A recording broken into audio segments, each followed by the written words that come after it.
আজ বুধবার ১লা মে সারা দেশ জুড়ে পালিত হচ্ছে ঐতিহাসিক মে দিবস বা শ্রমিক দিবস। মেহনতি মানুষের জন্য এই দিনটি একটা বিশেষ তাৎপর্য বহন করে। তাই এই দিনটিকে যথাযোগ্য মর্যাদায় স্মরণ করতে পতাকা উত্তোলন ও শ্রমিক স্বার্থে তৃণমূল কংগ্রেস সমর্থিত আইএনটিটিইউসির পক্ষ থেকে রামপুরহাটে একটা পদযাত্রার আয়োজন করা হয়।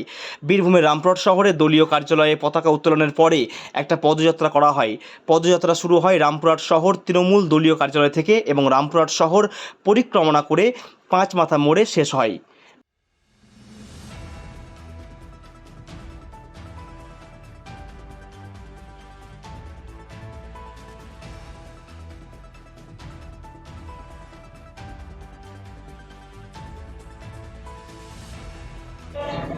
আমরা জানি মে দিবস একটা ঐতিহাসিক দিন।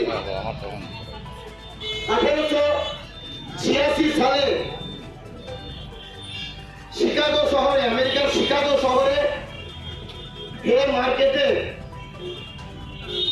8 ঘন্টার বেশি কাজ করব না এবং শ্রমিকদের স্বার্থে, শ্রমিকদের বীমার স্বার্থে, শ্রমিক স্বার্থে যে আন্দোলন হয়েছিল, সেই আন্দোলনে পুলিশ নির্মমভাবে গুলি চালিয়ে 11 জন শ্রমিককে খুন করেছিলেন।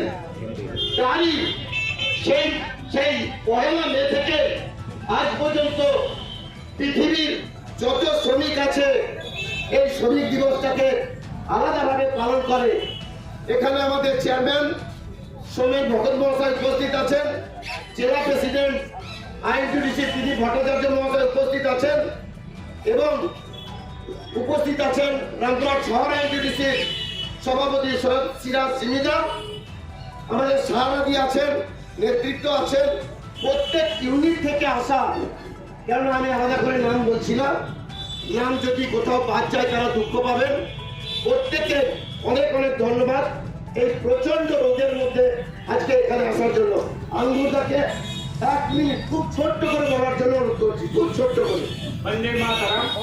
আজকে ঐতিহাসিক মে দিবস কঠোর রোদে আপনারা কষ্ট করে আমাদের ডাকে এসে পা মিলিয়েছেন, তার জন্য আপনাদেরকে ধন্যবাদ জানাই। শ্রমজীবী মানুষের আন্দোলন চিরদিন ছিল, আগামী দিনেও থাকবে। যতদিন সমাজ থাকবে শ্রমজীবী মানুষের আন্দোলন থাকবে। আপনাদের আজকে এই পূর্ণ দিবসে সকলকে আন্তর্জাতিক শ্রম দিবসের শুভেচ্ছা জানিয়ে আমি আমার কথা শেষ করছি। ব্যুরো রিপোর্ট, বীরভূমের কণ্ঠ।